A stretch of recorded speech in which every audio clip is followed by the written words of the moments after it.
Retour sur le plateau de KTV et le plateau du temps de parole. Un invité, c'est une première effectivement sur le plateau de KTV. C'est Laurent Gautron, le patron de Total ici à Mayotte. Laurent, bonjour. Bonjour. Merci d'avoir accepté notre invitation. Vous êtes en direct sur Kwezi FM et si vous êtes là aujourd'hui, on a envie de vous dire bon anniversaire. Ça fait 10 ans déjà. Déjà Merci 10 beaucoup, ans que oui. Total est à Mayotte. C'était quoi avant que Total arrive à Mayotte ? Alors écoutez, moi il n'y a pas très longtemps que je suis arrivé, mais l'histoire c'était le dépôt des Badamiers qui est sur Petite Terre, était géré je crois par le L'armée, SEA, hein. le service d'essence des armées. Ouais. Et puis les stations-service qu'il y avait sur Grande Terre étaient gérées par la communauté territoriale, je crois que ça s'appelait Ouais. comme ça. Ouais. Voilà, donc c'était ça. Et donc, vous arrivez il y a 10 ans et vous vous installez. Combien de stations pour démarrer ? Alors au début il y avait 5 stations je crois, 5 Ouais. ou 6 stations. Je sais plus exactement, hein. Ouais. Mais voilà, donc le gros chantier de ces 10 dernières années, ça a été de rénover les stations, hein, de les mettre aux normes du groupe Total, hein, Ouais. avec des cuves double enveloppe pour éviter les fuites de carburant, etc. Les rénover aux normes du groupe, créer des boutiques avec de la diversification. On a créé une nouvelle station aussi juste en dessous de Jumbo, la station de Magicavo. Et puis surtout, le gros chantier, les gros investissements, malheureusement, on ne les voit pas de l'extérieur. C'était la rénovation complète du dépôt des Badamiers qui est en train de se terminer. Hein, toute étanchéité, nettoyage des bacs. Avec un système de double enveloppe. Alors les doubles enveloppes, c'est au dépôt de Longoni qui Ouais. n'existait pas, Ouais. hein, qu'on s'était engagé à créer. Donc effectivement, depuis 10 ans, c'est 2008-2009, hein, on a vu la fin de dépôt de Longoni. On a 2 gros bacs de 8000 m3 chacun, 8 millions de litres chacun en gasoil. Pour alimenter EDM qui est derrière, et puis une réserve de super sans-plomb bien sûr. Et puis notre projet là dans les 2 années qui viennent, ça va être de créer une extension supplémentaire de 4000 m3, un autre bac supplémentaire, c'est un projet. Hein. Pourquoi il y a plus de demandes ? Oui, parce que EDM doit accroître ses capacités de production en électricité. Hein. Ils vont faire venir 3 groupes de 12 MW d'ici juin 2014. Donc il faut suivre l'alimentation en gasoil d'EDM pour que tous les Mahorais puissent bénéficier de l'électricité. Donc il va falloir qu'on accroisse nos capacités de stockage. C'est un projet qui est soumis aux autorités locales, à l'ADEAL et au préfet. Voilà, donc on espère que ça va pouvoir se faire. Laurent Gautron, quand on va dans les stations Total, il n'y a que Total, donc on en parlera tout à l'heure, souvent on fait la queue pendant de longues minutes. À quand plus de stations sur l'île ? Alors écoutez, C'est partie des prochains projets ? ça fait partie des projets, puisqu'on a un projet qui avance plutôt bien, je crois, à l'heure actuelle. C'est la rénovation complète et le déplacement de la station de Pamandzi sur Petite Terre, Ouais. plus proche du site de l'aéroport. Aujourd'hui, on a une station qui est assez ancienne, qui est vers les pompiers, etc. Donc on espère faire une station beaucoup plus vaste au niveau accueil, près du parking de l'aéroport. Là, c'est un dossier qui avance bien parce que je sais qu'il y a toutes les autorisations administratives vont commencer à venir puisque l'enquête d'utilité publique s'est terminée ou se termine en ce moment. Ensuite, le conseil municipal va délibérer pour le plan local d'urbanisme. Bon, c'est un dossier qui avance bien. L'autre projet que l'on a, c'est sur Coconi. Coconi, où mon prédécesseur a acheté un terrain.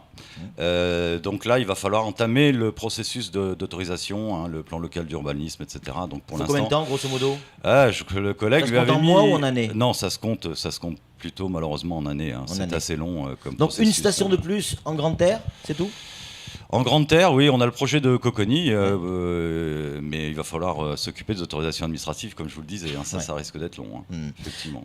On va retrouver Samuel dans quelques instants, mais juste avant, pour beaucoup de gens, on entend souvent l'essence est trop chère, c'est toujours trop cher, on est bien d'accord, oui, c'est sûr. forcément. Ouais. Et pourtant, l'essence n'a pas augmenté depuis février 2012, fin janvier 2012, enfin dans ces eaux-là en tout cas. Oui. Combien il reste pour Total quand j'achète 1 litre de carburant ? Combien il vous reste dans vos caisses ? Bah écoutez, depuis le blocage des prix, comme vous disiez, de février 2012, aujourd'hui, quand on regarde la structure des prix qui nous est imposée par l'État, on perd 4 centimes du litre. Donc, simplement sur le réseau. Donc, c'est vrai que ça pose un petit problème au niveau de la gestion d'entreprise. Ça, c'est clair. Vous perdez de l'argent sur chaque litre vendu dans les stations. Sur le réseau, oui, à cause de la structure de prix, puisque la première ligne d'une structure de prix, c'est le prix d'achat de la matière première, donc c'est les carburants, gasoil, jet et super que vous achetez. Là, nos produits viennent du Golfe Persique. On a beau être aidé par le siège de Total qui négocie des contrats internationaux, malheureusement, cette première ligne d'achat, devait être évaluée régulièrement, mais elle ne l'a pas été puisque les prix sont bloqués depuis février 2012. Donc, il y a un moment donné où il va y avoir un problème, non? Si vous perdez 4 centimes par litre. Ça pose un problème sur le réseau de stations, oui, effectivement. Ouais. Oui. Mais ça, je sais qu'il y a des discussions à Paris entre les patrons du groupe On Total. va les laisser discuter et négocier. Vous ici à Mayotte, vous gérez le quotidien, c'est de faire tourner la marmite, quoi, en fait, exactement. C'est d'animer les stations-service avec des équipes de stations qui donnent le meilleur d'elles-mêmes parce que les stations sont bien tenues, elles ont bénéficié de diversification dans les boutiques, etc. Donc les équipes de stations font un excellent travail. Mais effectivement, on va essayer d'améliorer les choses encore pour le futur. Parmi les choses nouvelles ces dernières années, c'était les boutiques. Oui, tout à fait. Boutiques, on arrive à trouver un tas de choses dans les boutiques. Ça c'est quelque chose de nouveau aussi pour Mayotte. Oui, tout à fait. C'était nouveau de pouvoir offrir une diversification dans les boutiques, non seulement des lubrifiants, non seulement des produits d'entretien auto, mais avoir aussi hyper contente depuis. Du dépannage alimentaire, des boissons, des glaces, des yaourts, des choses comme ça, bien sûr. Et des chipsters. Les chipsters, les fameux chipsters. Avant de parler des festivités pour les 10 ans de Total, on va poser, Samuel Bocher, a une question à vous poser, Monsieur Gautron. Oui, Monsieur Gautron, je pense toujours aux usagers. Dans l'amélioration du service, peut-on imaginer un jour un service 24/24 où on peut payer par carte? Parce que les stations-service, elles ferment à 19h, 20h. Et quand on habite à Sada ou à Mtsamboro et qu'on va à la station, c'est plus la peine. Donc la nuit, on roule aussi, on vit aussi, on a besoin. Est-ce qu'on peut imaginer un jour payer par carte bleue? Mais c'est une excellente remarque que je me suis fait en arrivant moi début juin parce que effectivement on découvre une filiale, on découvre un département et c'était la question qu'on peut se poser. Alors effectivement, je sais que mon prédécesseur m'avait dit qu'il s'était heurté à des réactions très inquiètes de la part de nos partenaires sociaux en disant non mais si on veut mettre une borne automate par carte, ça va être pour supprimer de l'emploi. Non, pas du tout. Je pense que si un jour on doit mettre quelque chose, une borne automate qui paye par carte, ce serait que pour le service de nuit, comme vous le dites, pour que les usagers, à partir de 20h, si c'est l'heure de fermeture de la station, puissent bénéficier, même en cas d'urgence. Il peut y avoir une urgence dans le courant de la nuit, jusqu'à 6h le lendemain matin qu'on ouvre.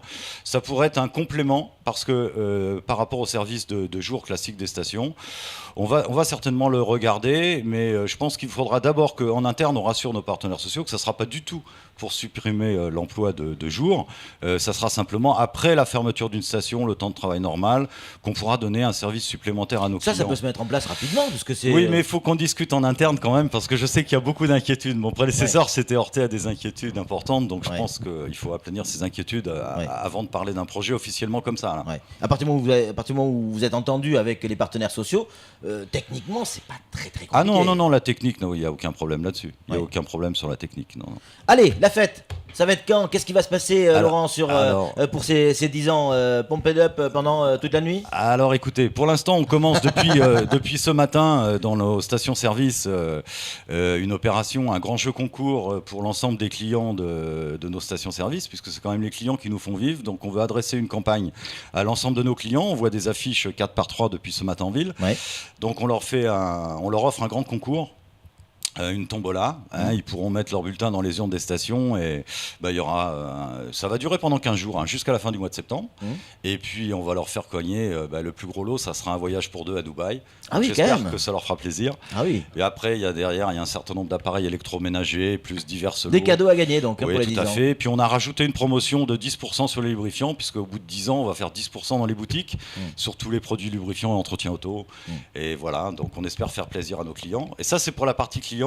Et on a une autre partie en interne pour l'ensemble des collaboratrices et collaborateurs de Total Mayotte. D'habitude, on fait la fête de fin d'année plutôt vers janvier.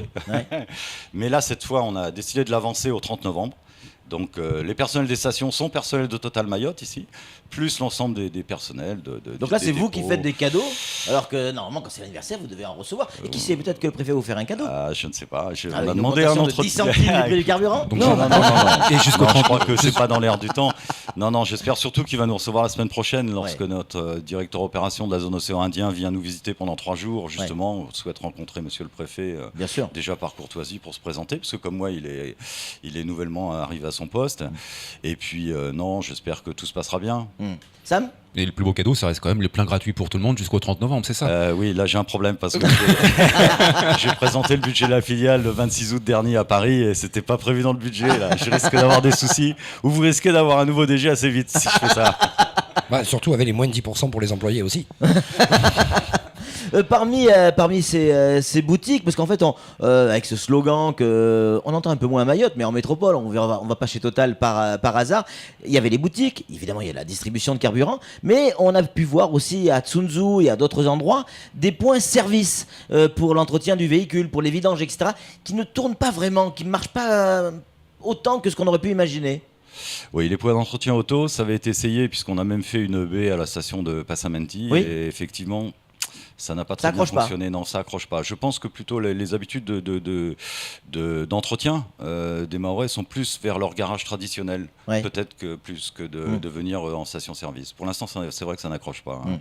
De plus en plus, ça aussi c'est une nouveauté. Il nous reste 2 minutes, on va essayer d'aller vite.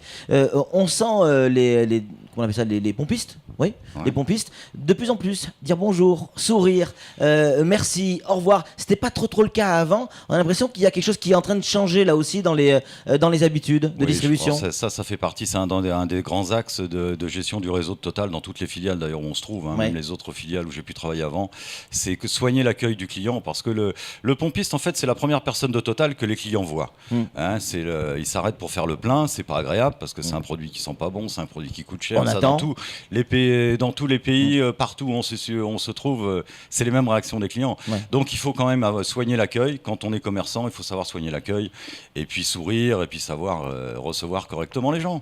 Dernière question, si demain il y a BP, il y a Elf qui vient s'installer à Mayotte, vous aurez votre mot à dire? Moi, personnellement? Non, enfin, Total. Non, Total. Écoutez, certainement, mais... Est-ce que ça peut faire du bien à Mayotte d'avoir de la concurrence? Ah, mais la concurrence, vous savez, partout où on se situe dans le monde, on a... Même que sur Total Outre-mer, on a une 60aine de filiales. Hein. Avant, j'étais au Burkina, au Tchad, au Cameroun. Partout, on a de la concurrence. Donc, on est sauf habitué... sauf à Mayotte, pour la simple raison, c'est que personne n'a voulu venir. Il faut savoir qu'en 2003, au départ, il y avait un consortium Total et SRPP. Et SRPP, il y avait Shell aussi dedans qui avait répondu. Bon, après, Shell s'est retiré en laissant Total seul. Donc, si personne n'a voulu venir... C'est vrai que le marché est quand même aussi relativement limité. Vous savez, un peu plus de 200 000 habitants, plus un parc de véhicules relativement restreint. Le gros du marché, c'est EDM, de toute manière. Ah oui, tout à fait. Oui. Samuel Bocher, sous forme de conclusion. Toute petite. Il n'y a pas que les hydrocarbures, il y a aussi le gaz que vous achetez, que vous vendez à Mayotte. Est-ce que ça, c'est une affaire rentable? Et je pense aussi au kérosène avion. Alors, le gaz, c'est une affaire un petit peu plus compliquée pour nous parce que vous savez qu'il y a donc Sigma et Somagaz qui ont leur centre remplisseur de gaz à Longoni. Et nous, malheureusement, nos bouteilles vides, on les fait remplir à Maurice. Donc, c'est des containers de bouteilles vides qui vont se faire remplir à Maurice, qui reviennent au bout de 3 semaines. C'est très lourd, très long.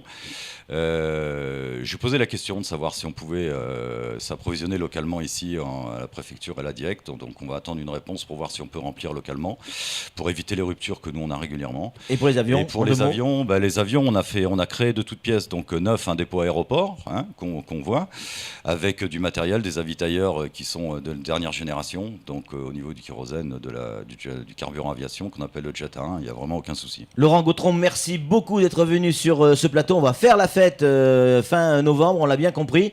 On sera là, en tout cas pas très loin. Merci de m'avoir invité. À très bientôt. Bonne journée. C'est tout pour ce temps de parole. Tout de suite, la suite de nos programmes.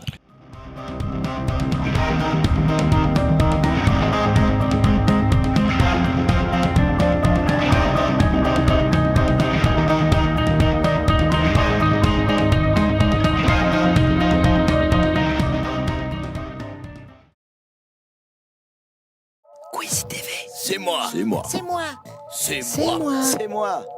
Quizy TV. C'est moi. C'est moi. C'est moi. Bonjour, Quizy TV, c'est comme ça. C'est moi. C'est moi. C'est moi. C'est moi. Quizy TV, c'est la vie. C'est moi. C'est moi. C'est moi. Oui, je l'aime la Quizy TV. Moi aussi, j'adore Quizy TV. Quizy TV, c'est très bon. C'est moi. C'est moi. C'est moi. C'est moi. Quizy, c'est number one. C'est moi. C'est moi. C'est moi. Quizy, alors, en France. C'est moi. C'est moi. C'est moi. Quizy TV, c'est très bien. C'est moi. C'est moi. C'est moi. C'est moi. Oui, monsieur, je regarde Quizy TV, c'est très bon.